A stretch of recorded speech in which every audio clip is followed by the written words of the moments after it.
వచ్చాను.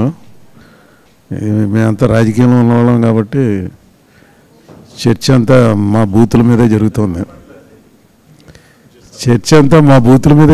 కాబట్టి నేను విందామని వచ్చాను. ఈ హైదరాబాద్ మీటింగ్లో కూడా హైదరాబాద్లో కూడా నేను పాల్గొన్నాను.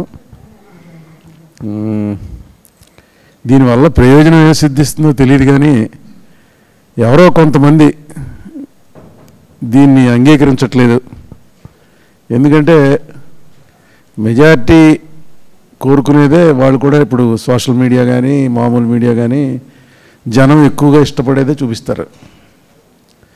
జనం ఎక్కువ ఇష్టపడుతున్నారు కాబట్టే ఆ బూతులుగా మాట్లాడేవాళ్ళు కూడా బూతులు మాట్లాడుతున్నారు.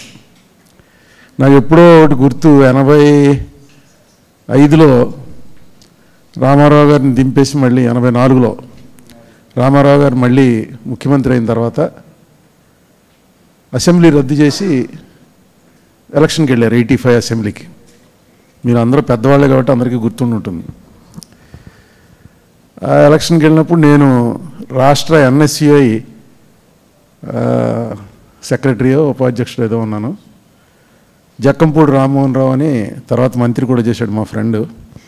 ఆయన జిల్లా యువజన కాంగ్రెస్ ప్రెసిడెంట్గా చేస్తున్నాడు. నేను బోల్డ్ అంతా హోంవర్క్ అంతా చేసి రామారావు గారు టిక్కెట్లు అనౌన్స్ చేశారు. ఆ టిక్కెట్లు అనౌన్స్ చేసిన వాళ్ళలో సిట్టింగ్ ఎమ్మెల్యేలు 63 మంది అనుకుంటాను, సబ్జెక్టు కరెక్షన్. 63 మందికి టిక్కెట్లు ఇవ్వాల. దాని మీద నేను ప్రెస్ మీట్ పెట్టి మొత్తం చెప్పాను. దీన్ని బట్టి మనకేమర్థమవుతుందంటే ఎవరెవరైతే తిరుగుబాటు చేశారో వాళ్ళెవరికి రామారావు గారు టికెట్ ఇవ్వలేదు. ఈ 63లో నాదెండ్ల భాస్కర్ రావు గారితో వెళ్ళింది 30 మందే ఉన్నారు. మిగతా 33 రామారావు గారితో ఉన్నారు, కానీ వాళ్ళు తిరుగుబాటు చేసిన వాళ్ళు అనమాట. ఈయన వాళ్ళని తీసుకొచ్చి తన వర్గంలో చేర్చుకుని మీకు అన్ని ప్రొటెక్ట్ చేస్తానని చెప్పి టికెట్ ఇవ్వలేదు ఈవేళ. సరే, టికెట్ ఇవ్వడం ఇవ్వకపోవడం ఆయన ఇష్టం. ఆవేళ 33 మంది కూడా భాస్కర్ రావు గారితో ఉండుంటే ఈయన గవర్నమెంట్ లేదు, పడిపోయింది. అంటే మీడియా అందరూ కూర్చుని లెక్కలు బాగున్నాయి, బాగా చెప్పావని పేర్లు అన్నీ చెప్పాను. అన్నీ చెప్పిన తర్వాత మా రామ్మోహన్ లేచి రామారావు దా ఛాలెంజ్ కమాన్ అని తొడగొట్టాడు. పొద్దున్న ఈ గొడవే లేదు అసలు. అంటే మాకు అప్పుడు జిల్లా ఎడిషన్ స్లిప్ పేజీలోనే వచ్చేది. మొత్తం జక్కంపూడి రామ్మోహన్ జిల్లా యువజన కాంగ్రెస్ అధ్యక్షుడు తొడగొట్టి ఛాలెంజ్ చేశాడని అదే వచ్చింది తప్ప ఈ లెక్కలు అసలు నేను పెట్టిన నా పేరు కూడా రాయలేదు. నా పేరు ప్రభృతుల్లో చేర్చేశారు. జక్కంపూడి ప్రభృతులు మాట్లాడారని. అంటే ప్రభృతుల్లో నేను కూడా ఉన్నాను అనుకో. ప్రెస్ మీట్ పిలిచింది నేను. ఇది ఇవాళ కాదండి, ఎప్పుడు కూడా ఏదైతే సెన్సేషన్ అవుతుందో వాడు తొడగొట్టాడన్నది సెన్సేషన్ అవుతుంది తప్ప ఈ మనం ఇచ్చిన లెక్కలు సెన్సేషన్ అవ్వవు. ఎందుకంటే ఆ స్థాయి లేదు నాకు.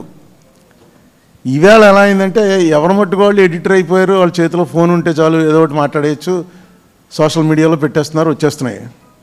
ఈ బూతులు మాట్లాడిన వాళ్ళ మీద ఏదైనా చట్టపరంగా చర్యలు ఉంటాయి అనుకుంటే ఆగచ్చు, చట్టపరంగా చర్యలు తీసుకోవచ్చు కూడా.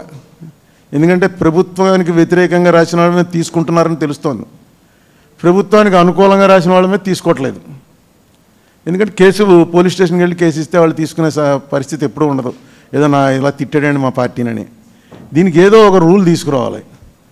తీసుకొచ్చి అట్లీస్ట్ ఈ ఎలక్షన్ల ముందైనా, ఇప్పుడు సుదర్శన్ రెడ్డి గారు లాంటి వాళ్ళు పెద్దవాళ్ళు రావడానికి కారణం ఏంటంటే ఏమో రూల్ తీసుకురాగలడానికి వీలుండే, లేకపోతే అంత పెద్ద ఆయన వచ్చి మీటింగ్లో ఎందుకు పాల్గొంటారు.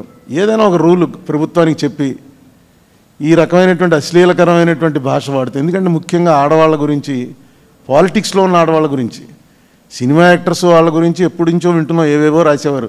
వాళ్ళు కూడా పెద్ద పట్టించుకోరు, ఎందుకంటే వాళ్ళకి పట్టించుకునేంత టైం ఉండదు. ఈ రాజకీయాల్లో వచ్చేటప్పటికి మనకు ఏదో పార్టీతోటి లేకపోతే ఒక మనిషితోటి వ్యక్తిగతంగా అభిమానం పెరిగిపోతుంది. అలాంటి మనుషుల మీద, వాళ్ళ ఫ్యామిలీ మీద, వాళ్ళ ఇంట్లో ఉన్న ఆడవాళ్ళ మీద, ఇవన్నీ కూడా ఏవో వీటిల్లో 99.999%కి అసలు మూలమే ఉండదు, అంత క్రియేషనే. చేస్తున్నప్పుడు ఎక్కడో చోట దీన్ని ఆపాలని, ఇది ఇక్కడే కాదండి, మొన్న ఒక దీంట్లో చూశాను, మన OTTలో పెద్ద యాక్టర్స్, పేర్లు చెప్పను కానీ చాలా పెద్ద హీరోలు యాక్ట్ చేసింది ఒక వెబ్ సిరీస్ వచ్చింది. చూస్తే మామూలుగా ఆ మాట వినటానికి కూడా మనం ఇష్టపడం. అంత బూతులు మనకి సాహిత్యాల్లో రాసిన, మీరు ఇందాక చెప్పారు పూర్వం కూడా వచ్చేవని, అక్కడ కూడా ఎక్కడ వినుండం మనం. అంత అసహ్యకరమైన జుగుప్సాకరమైనటువంటివి పెద్ద పెద్ద హీరోల చేత మాట్లాడించారు. తర్వాత మళ్ళీ అలాంటివి రాలేదు కాబట్టి నేనేమనుకుంటానంటే అది పెద్ద ఎక్కువగా పోలేదన్నమాట. ఓటీటీలో ఇంకా ఆ లెవెల్ ఆఫ్ ఫ్యాక్టర్స్తో మరి ఓటీటీకి కూడా సెన్సార్ పెట్టించాలండి. సెన్సార్ లేదు ఓటీటీకి, సినిమాలకైతే సెన్సార్ ఉంది. ఏది పడితే అది వచ్చేస్తుంది. ఇవన్నీ జనం రాజకీయం ఒకటే సార్. బెర్నాడ్ షా చెప్పాడు, in democracy people will get what they deserve. ఏదో ఇలా అయిపోతుంది ఏంటంటే మనకి దానికే అర్హత ఉంది, అందుకనే ఇలాంటి పరిస్థితులు వచ్చాయి రాజకీయాల్లో. దీని నుంచి మార్చాలంటే ఏం చేయాలి? ఇది ఒక పెద్ద బ్రహ్మ పదార్థం. ఏం జరుగుతుందో మారుతుందో ఎవరికి తెలియదు. మారాలనే కోరిక అందరికీ ఉంటుంది. ఏమో ఇలాంటి మీటింగ్లు అవి పెట్టడం ద్వారా కొంత మార్పు వచ్చి, నిజమే కదా ఈ రకంగా మాట్లాడేవాడు రేపు వీడు వెళ్ళి మన ఎమ్మెల్యేగానో ఎంపీగానో కూర్చోవడం ఏంటి, ఎందుకు వీడు ఈ రకంగా మాట్లాడాలి? ఆఖరికి పొలం గట్టుల దగ్గర గొడవ, సరిహద్దుల దగ్గర గొడవ, వ్యాపారస్తుల మధ్య గొడవ, తాగుబోతుల మధ్య గొడవ, వీటన్నిటిని మించిపోయి బూతులు తిట్టుకుంటున్నారు.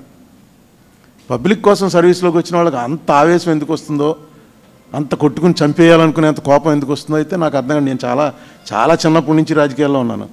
అంత కోపం రావడానికి అవకాశం లేదు. మేము కూడా కోపం వచ్చినట్టుగా మాట్లాడినప్పుడు ఏంటంటే నటనండి. మళ్ళీ ఎవరిని తిట్టామో వాడు కనబడగానే మామూలుగానే ఉంటాం. కానీ ఈవేళ ఆ నటన ఏ స్థాయికి చేరిపోయిందంటే, ఇక ఇందులో కొత్తవాడు ఎవడైనా వద్దాం అనుకుంటే రాజకీయాల్లో కూడా ఎందుకులే, ఏముంది ఇందులో అంతా బూతులు తిట్టించుకోవడానికి సిద్ధపడి, నా పెళ్ళాన్ని, నా తల్లిని, చెల్లిని అందరినీ కూడా బండబూతులు తిట్టించుకోవడానికి వినటానికి సిద్ధపడితే రాజకీయాల్లోకి వెళ్ళాలి, లేకపోతే ఇలా ఉండిపోదాం అనేటువంటి ఒక ఆలోచన వచ్చేసింది కూడా. ఎవడో పెద్ద గౌరవనీయమైన వ్యక్తులు ఎవరు కూడా రావడానికి ఇష్టపడలే. సో నేను అనుకునేది సదస్సు ముఖ్యోద్దేశం చాలా కరెక్టు. మన అంజయ్య గారు చెప్పినట్టుగా ఇది ఒక్కచోటే కాదు కదా, చాలా చోట్ల స్ప్రెడ్ అయ్యింది అన్నది మూలం మాత్రం రాజకీయమేనండి. డెఫినెట్గా ఈ దేనికైనా మార్గదర్శకం రాజకీయం నుంచే వస్తుంది. కాబట్టి డెఫినెట్గా ఈ మీటింగ్ పర్పస్ సర్వ్ అవ్వాలని, కనీసం ఎన్నికల ముందు ఏదో ఒక గైడ్లైన్స్ ఎన్నికల కమిషన్ వాళ్ళు ఇవ్వటమో, లేకపోతే కోర్టులో ఎవరైనా ఒక ఆర్డర్ తీసుకోవటమో, ఇటువంటి వస్తే ఇమీడియట్గా దాన్ని బ్యాన్ చేసేలాగా, ఆ చేసిన వాడిని ప్రాసిక్యూట్ చేసేలాగా, ఆ వీడియో ఎవరు పెట్టారో వాళ్ళ మీద చర్యలు తీసుకునేలాగా ఏదైనా సాధించగలిగితే ఈ పర్పస్ సర్వ్ అయినట్టు. Thank you. నమస్తే అండి.